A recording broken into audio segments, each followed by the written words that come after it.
willing to talk about everything. Really? I'm a closed book. You just gotta open. A The little type of extra person effort. that wears clothes with stains on them, then wear clothes with stains on them. Are you talking about me? No, I'm joking. What do I have to do to morph myself into something that someone else will want so that I could have what I want? Better avoid it. Better avoid that completely. Just don't worry about how other people operate and the partnership they've created and the who does what job in the relationship. Yeah, as long as it works for you. Yeah, is it possible to not be traumatized?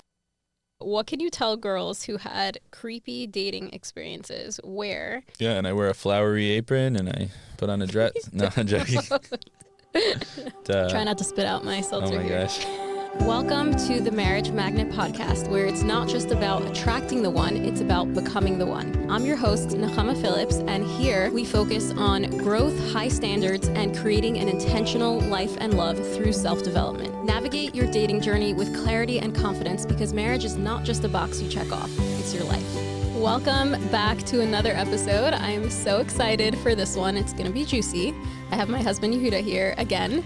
Welcome back. Happy to be here. Today we are doing the trend, or used to be a trend, called asking my husband questions girls are too afraid to ask. So under that realm, under that umbrella, questions that I guess women have that will be helpful to hear a male perspective. And I think you're going to do like a male general perspective. They're questions that women are too afraid to ask men.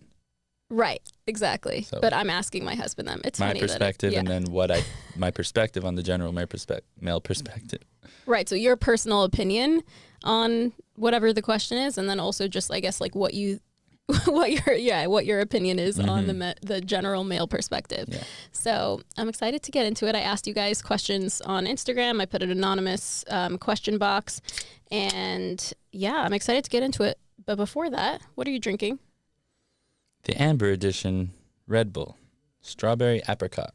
Okay, we were on the same page with drinking seltzers today, but then he switched it out for a Red Bull. But also, I just did my nails. Can you open it for me, please?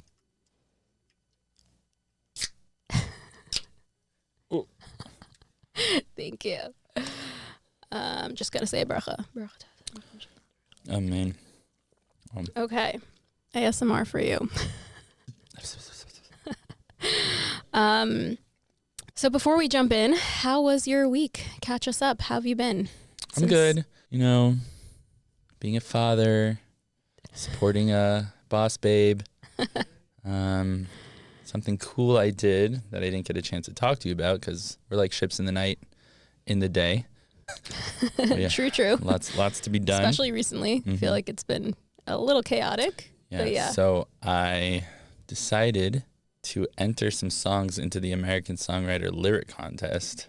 Oh my gosh, what is that? A couple hours before the January deadline, and they do like one every month. And then at the end of the year, they do like a grand prize. So like... That's so cool. What kind of contest? Like who, like, is it songwriters from anywhere? You like just what do enter you your win? lyrics. You get published on their website and in their print magazine. And if you are the first... Like they do some runner-ups, but if you're the first place winner for the month, I think you get like a guitar and maybe something else, like something cool. And then like the grand prize at the end of the year is like a 2-day dream writing Nashville trip with like a famous person who writes songs. Do you know who the person is? Yeah, I mean they say who it is every year. It's mostly like country folk people, which is cool. Mm-hmm. Anyways, I just thought, if I think that my lyrics are good, why not enter them and see what happens? They are really good, but I feel like they're even beyond some little contest. We'll see what happens. Like, We'll see. You should be writing songs for movie soundtracks, and but you got to start somewhere. No, so. I just thought it'd be fun. Just shoot the shot. Yeah. What was your goal? Like, if you win, what? Like, are you? No, hoping then you can to... say like, "Oh, I'm a published lyricist." Mm-hmm. It's just like a cool step up when trying to do that kind of thing full time or professionally. Trying to write songs for other people. Yeah, or whatever. Sounds cool. Well, good luck. Yeah, no. When do you find out? I think like a month after the submission. So like it ends at the end of January, and then so you'll by find like out March, in March. Oh, a wow. month after. Okay, so we still have a little while. Yeah, I'm gonna forget about it. We'll have to totally. keep them posted. Well, what else has been going on besides for this thing that I didn't know about? I wrote a few songs. Yeah, you have been writing a lot lately. Right. So I was just like, you're in that mode. Yeah. Yeah, it's been a little chaotic. I mean, we talked about the trip last time that we were excited to go on the trip. It was awesome in many ways, but it was also really hard in many ways. And like the kids were sick. I was sick. Leora was so sad. She was like all like limp and feverish and vomiting. And it was just, what's... I'm just remembering the rivers of milk coming out of her mouth. It's just insane. It's crazy. It was crazy. It was so sad. Yeah. And she's finally like feeling better. And then we got back to like Adel Menucha went back to school, and then all of a sudden a few days later she's coughing like this bronchitis type cough, and I'm just like, please. Taking turns. Yeah. My heart cannot handle the kids being sick. It's just like really They're tough. hardy. They are. Yeah. But yeah. So I'm just happy to be home and back to like, you know, regular programming. So it's exciting. And at this point that we're filming this episode, the podcast just launched at the beginning of this week, which was really exciting. Very cool. You guys have just given such awesome feedback. And yeah, I'm really excited to keep filming. I have all these ideas, and It's about time. yeah, that's what some people were like. They're like, finally, this makes so much sense. This is so you. And I'm like, thank you. Anyway, let's jump into some questions. Okay, hit me. I'm just going to like, I have a bunch, but I'm just going to pick one at random, and let's just start. So, okay. Which one do I start with, though, is the question. What makes a man want to take care of a woman instead of it feeling like too much? Interesting. Okay, so this is like, you can start with personal opinion, or like you personally, what would make you want to do that, or what you think men need in order to do that. So like as a whole. So what is the motivation to care for a woman? Like their wife? Yeah. Well, yes, where it's like women a lot of times are feeling like, you know, I'm too much, and yeah, we are a lot sometimes, you know, the emotions, the hormones, the, you know, a lot of seasons of life, especially if we're talking about like through pregnancy, through postpartum, motherhood, like what makes a man like want to take care of a woman and be like, I got you, you know, you can't be too crazy for me. I'll love you through every season, like instead of the perspective of like, that's just too much for me, which a lot of times when people are dating, the guys are reflecting that kind of like attitude of like, it's daunting. Yeah, it's too much for me. She's too much. She's too emotional. She's too. So for someone who is deep and emotional and has a lot to offer, what do you think makes a man want to take care? I'm the prime example, huh? Okay. I think there's a lot of, and this is going to be part of probably most of my answers, but there is a lot of, there's a spectrum of how, of men and the way they have experienced women in their lives, you know, their mothers, their sisters, other people, and the way they were conditioned, the role models they have, the women role models. So like, just if you didn't have, you know, maybe women in your life that you respected and looked up to and saw how awesome they are, you might have a really hard time when you know, see them and are expected to live with one, and you never really have had that kind of woman in your life. It could be very daunting, but I think that there's also many men who've had amazing women in their lives who they know, you know, that they're complex beings who act differently and are also capable of things that we're not capable of and that we need in our lives. And,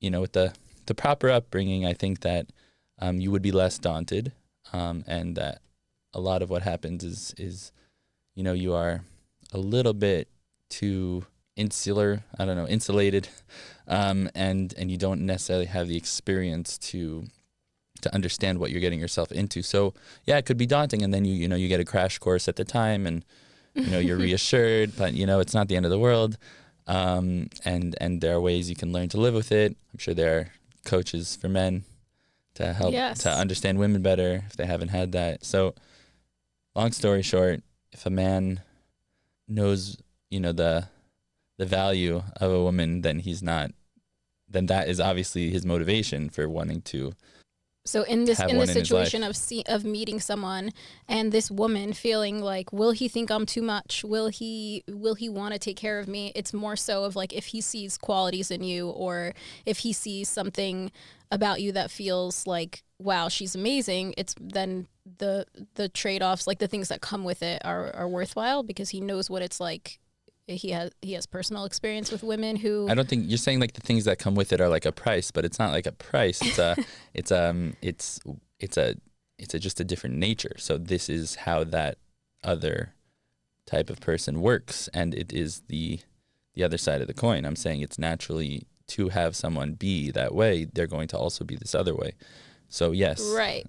This is the. So if a woman is dating and and the guy is like, oh, you're just too much for me, or like it's like your emotion, like everything is too much for me, you think that's more his own personal experience with women, or is it that this person specifically they're not compatible? No, or so it's like, both. You have to, obviously, if you don't have the skills to regulate your own emotions and deal with someone else's emotion, you're going to have to come to terms with that and either look for someone that is ready to, meet you at your level or teach you the skills,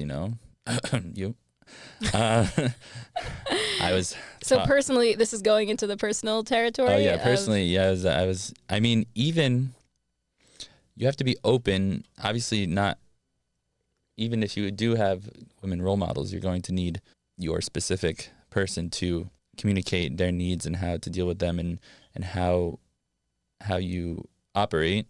So we can, learn. Because every woman is unique for sure, but it's like, so if a woman it's just more about if the guy is willing. I think that's really if the girl is not willing to educate the guy and the guy is daunted, if he feels too lost, then she's incompatible.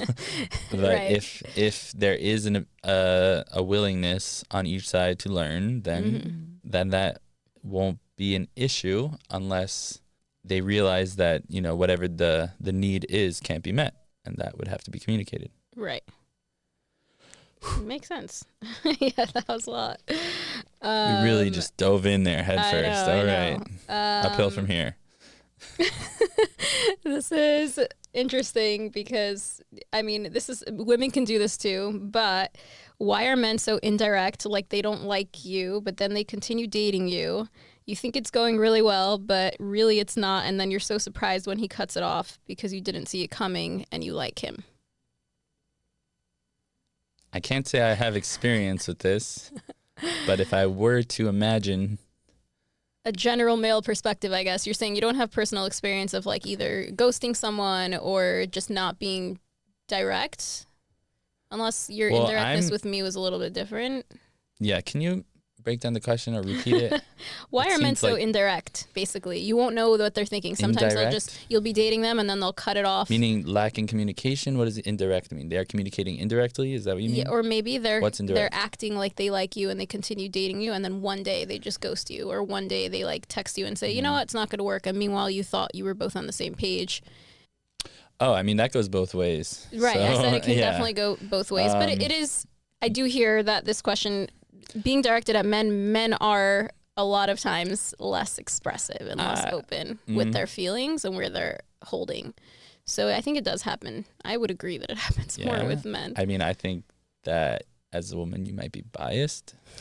And as a man, I might be biased. Okay. I think it's the other way. You really do think it's the other way? I do. But I don't think that it's the other way out of like logic. I think just out of experience, but that's a bias. I think that depending on the person you're dealing with and depending on your own self-esteem and willingness to communicate about things, you're going to create this sort of relationship, or in beginnings of a relationship that there is a significant lack of communication and forwardness that is,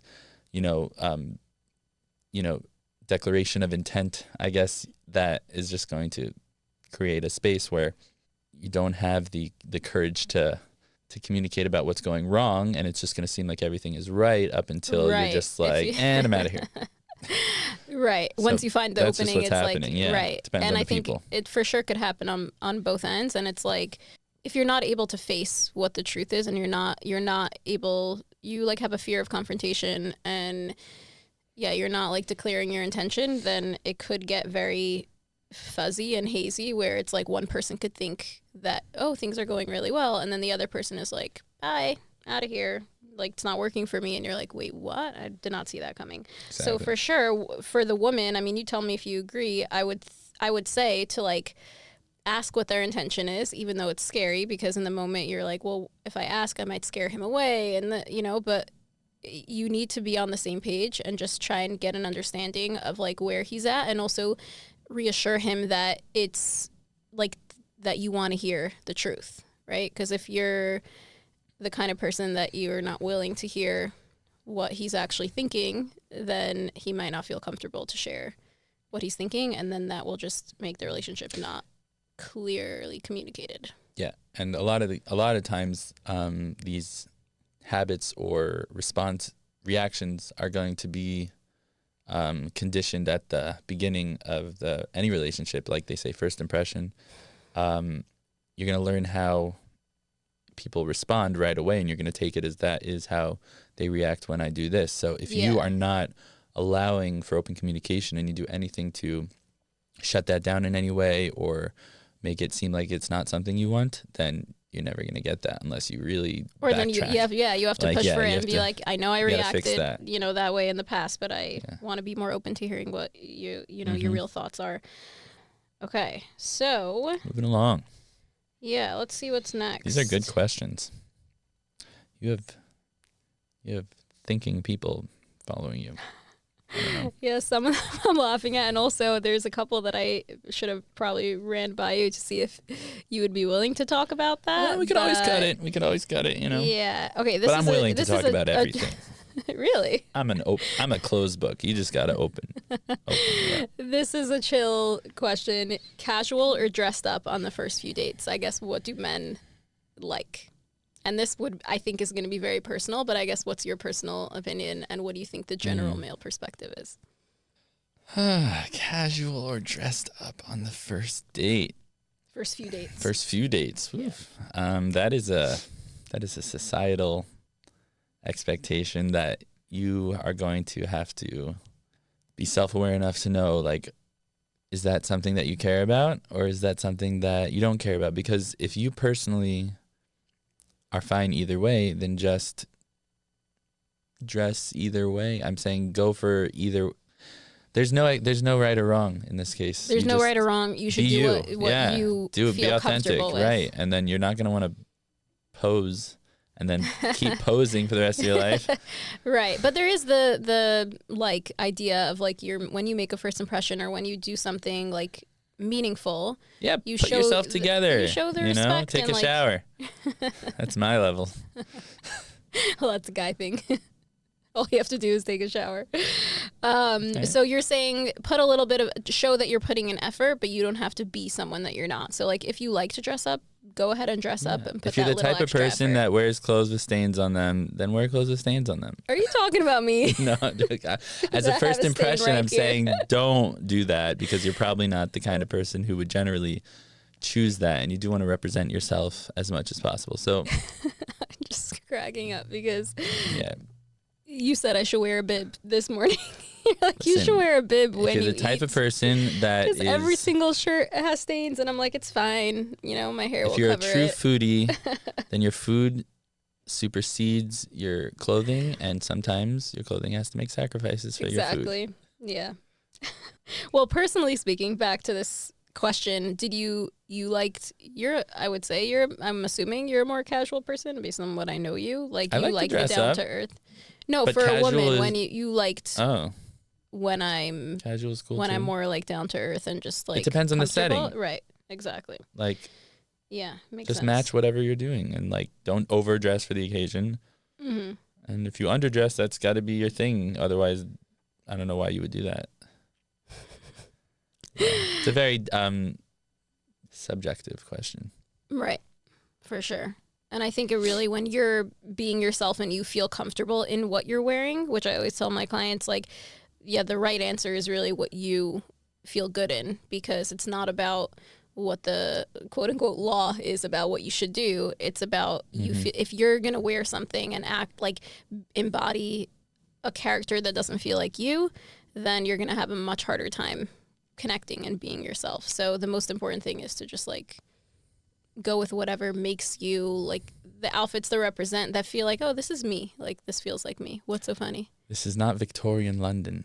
You were holding that in your head for the past 20 seconds. I'm like, what is he Yeah, I don't even know thinking? what you said. I was just repeating that in my head over and over again. I could tell. I'm sure what you said was good. Anyway, that's fine. You gotta let me talk in between. I gotta make my jokes. Yeah, for sure. Is you ready for the next question? No, just switching drinks. Oh my gosh. Is boss girl / independence or submissive more attractive to guys? And there was actually another question. Let me Wait, find one more it. time. Is like that was a lot of like being a girl boss Okay. or like very super independent attractive to guys, or is being more like submissive and demure, as they say these days, more attractive to guys? And another question was that I think is really tied to this is, how does being married to a strong independent woman like me impact you as a man? So on the one hand, it's like the first is just the general, I guess, and then personally, how do you feel in that kind of dynamic? in the modern day, there is none anymore, because it's the opportunities for women to be strong are so much that you're going to have plenty of strong, not strong meaning overall, but strong in their independent ventures, and you know, taking charge of, you can have just different personalities of whether or not you're a businesswoman or you're just a strong woman and you are also the stay-at-home mom, you know, like the submissiveness versus taking charge. I don't know what the other word would be. Well, in this basically, case. girl boss, independent. Right? Like, It's independent does that scare men? versus. Do you think in general men are like attracted to like, oh my gosh, she's a girl boss, or it's more so the opposite? Like, I want to be with someone who's more, like, the word that they're using is submissive, or I would say like feminine. No, because I think it totally depends on what the guy is used to in his life and what he appreciates and what he feels he needs according to his personality. And it's just again, you definitely want to play to your strengths. And if that is your strength, then there's nothing you can do. So Then it you doesn't should matter. be yourself and be independent and Yeah. be girl boss. And someone out there the will have the person right who- fit and yeah. you'll click.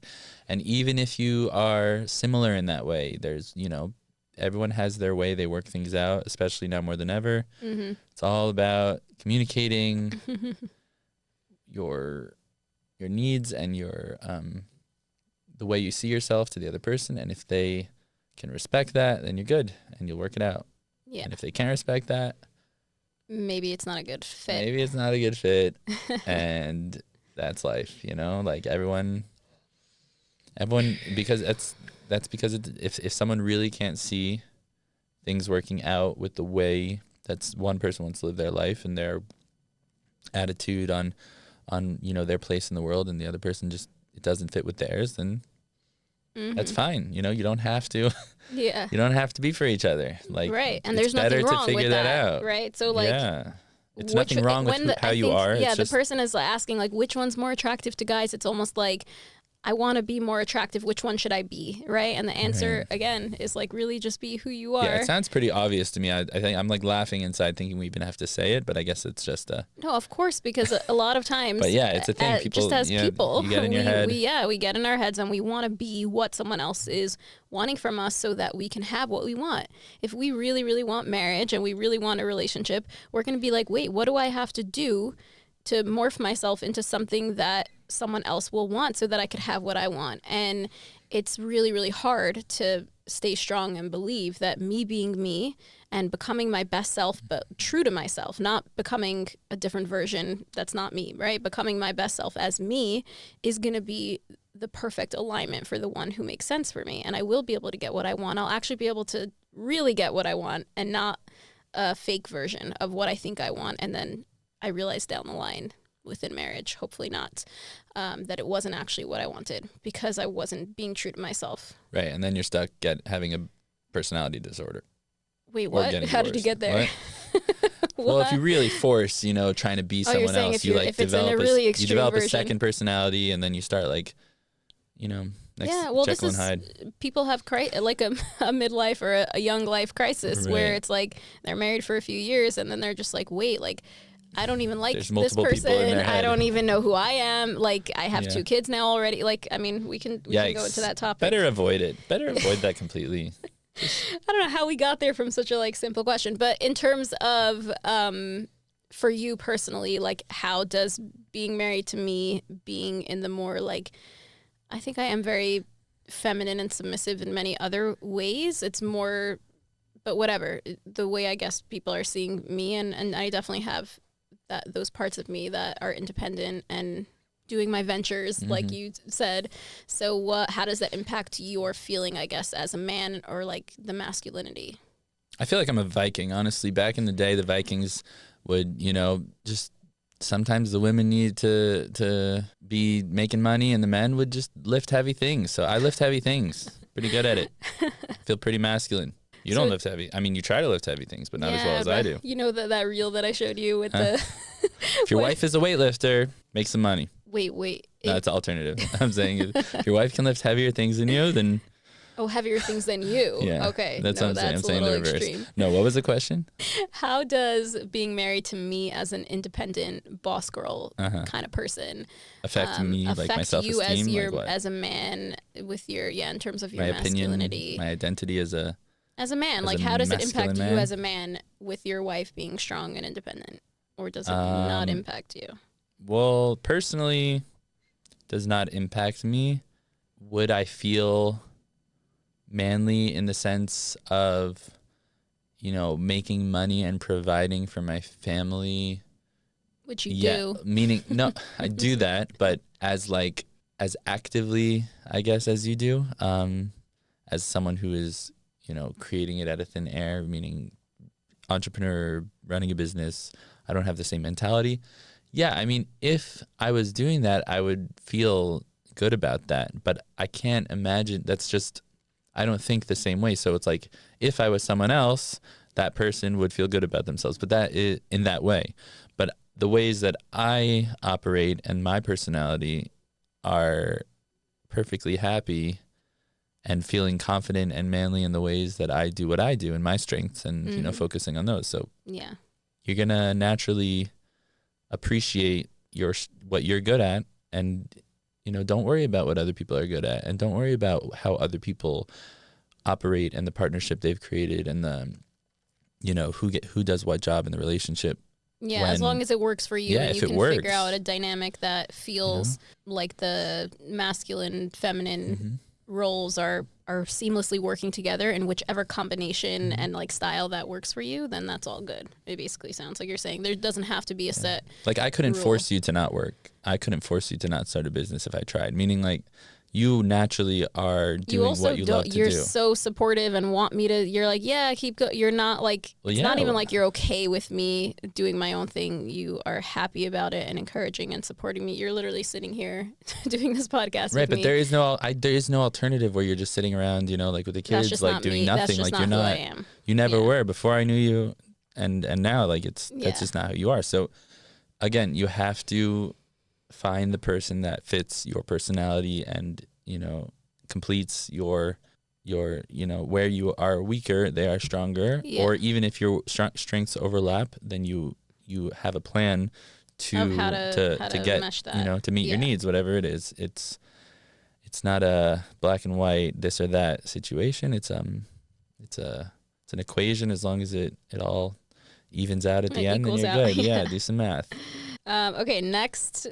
What can you tell girls who had creepy dating experiences where the guy, let's say they're dating someone, she said learning Torah all day, but asking her inappropriate things, and now they're feeling traumatized. It's like they said it in a little bit of an interesting way, but basically girls, this has happened to me before too, so I can even speak from my experience, but when you're going out with someone and you're relatively good girl, whatever that really means, and you are expecting...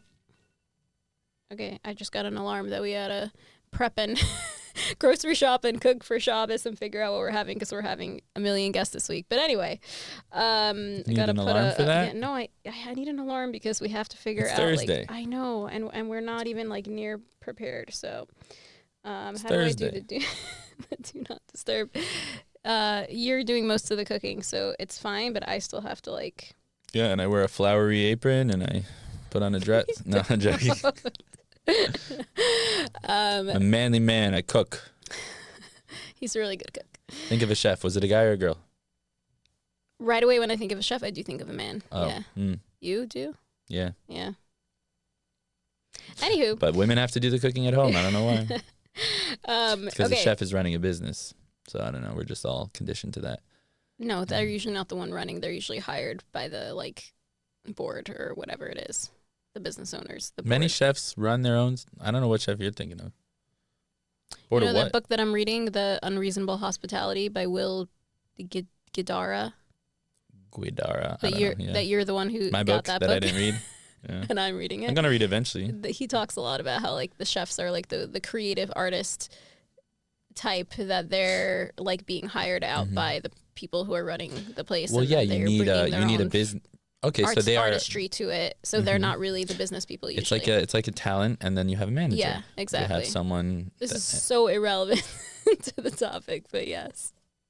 We got to keep things entertaining. I'm sure there are plenty of people out there listening, watching, and listening, going, "Yeah, this is my life." And now they're talking. I am a chef. chef. Yeah, and I'm a they're chef. speaking right to me. I'm a manager. I'm a talented person. Where's my manager? That's what I'm thinking. Exactly. Okay, back to this question.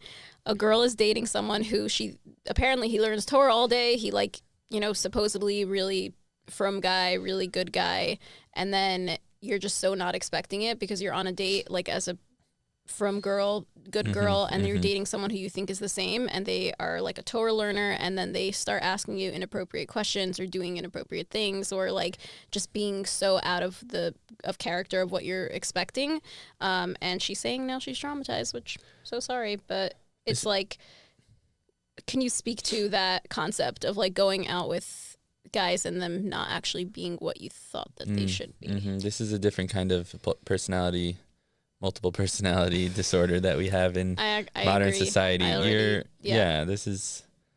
It's the sad reality that you have insulated groups, schools and religious society, and you can't keep out unless you are super, super cut off the rest of the world, and the globalized culture that exists is one where that is very prevalent, and you're going to have access to the internet in some way, and you're going to have teenage boy hormones that are going to this is not a teenage boy. No, this but during that time, yeah, it creates this shameful version in your head, and then you have the rest of your, the way you act that is the right way to do, that you act out in the open. And then you're going to have a part of you that was developed in this really weird way that is not very natural, that the girls are not going to have, because they have, generally they're going to have different ways that they were conditioned. Yeah, conditions. And they have probably a double situation going on also that is different than this. So you're going to have situations like this. And I don't know. There's not really hard. a good answer. Yeah, it's really sad because it's if you have been sheltered and it's seamless for you in the sense that you feel integrated in your life and in a good way. You're a girl who's looking to get married and wants to be a wife, and you're dating a yeshiva guy that you expect to be a certain level of what's the word, respectful and Yira Shemayim and just really and then he says or does things that are inappropriate, startling. It's a problem. I mean, that's part of when you're checking someone out with references, especially if you're doing one of these the really strict shidduch system type thing. You need to try. I know it's hard, but find out about who he is as a person, not just does he learn, because a lot of times people are so focused on the wrong things. They're oh, he's a learning guy, and I was looking for a learning guy. Great. learning is just an action of someone. It's not necessarily who they are. And so you have to see if they are an integrated person. Are they learning because that's who they want to be? Are they really a good person? Do they have their value? Like finding out the things that really matter. Yeah, I think they should do, I mean, it doesn't help the girl at this point, but I know. they should do like chassan classes when you start high school. Some version of that. Yeah, I'm saying there should be, instead of just avoiding the topic altogether or talking in weird ways about it, like if you don't get to these guys first in some way and start making them normal, then they're going to end up not normal in this situation a lot of the times. Like, I mean, that's what I think. I don't know. Maybe I don't.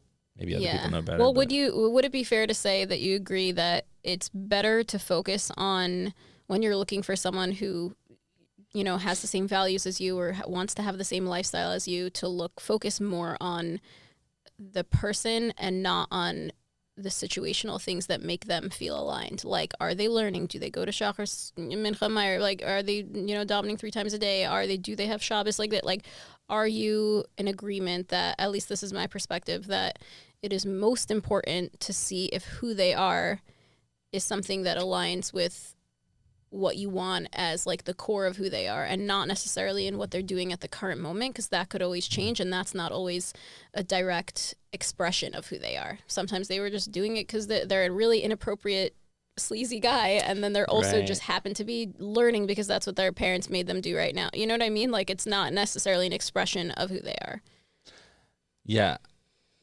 Yes, and I also don't think there's any way to have clarity on this or to say any sort of rule, because every guy has a different background, specific, and it depends on how he was raised, who his friends are, what he does with his time in school / yeshiva, out of it, what, you know, he's like, there's so many things, and even then you can't know nowadays. There's so much that, you know, it's just the best you can do is be prepared now by hearing this, that it might happen, and you just have to not, I don't know, is it possible to not be traumatized from it? I'm not sure. I think just process the trauma with someone who you trust, and bring it to a mentor, a coach, a therapist, whatever your situation, whatever your setup is, and whatever works for you at the time. But like, I think processing it and understanding that was specific to that person and isn't necessarily a direct reflection of this is how learning people are, they're going to trick you, or this is like,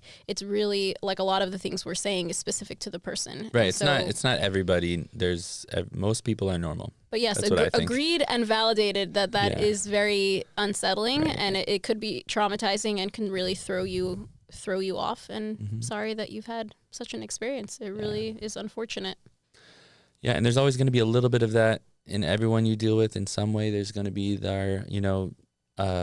something that is contradictory to your values in some way, shape, or form that will be shocking. And it might be a little thing, it might be a big thing, it might come out right away, it might come out later, but you have to be prepared to deal with that. Maybe talk to a mentor, like you said, or whatever it is, and have that as have the awareness that is something that is going to happen, should happen. You should even induce that, you know, as early as you feel comfortable with that. Another question is, how do guys show interest? Do you, as a guy, believe in the if he could, he would? If he wanted to, he would. What? How do guys show interest? Do you, as a guy, believe in the if he wanted to, he would? No, I don't believe in that. Well, general male perspective or personal? My own personal perspective is, if he wanted to, he might.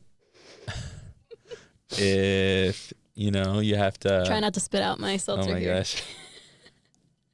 Sometimes you need to communicate what you define as interest.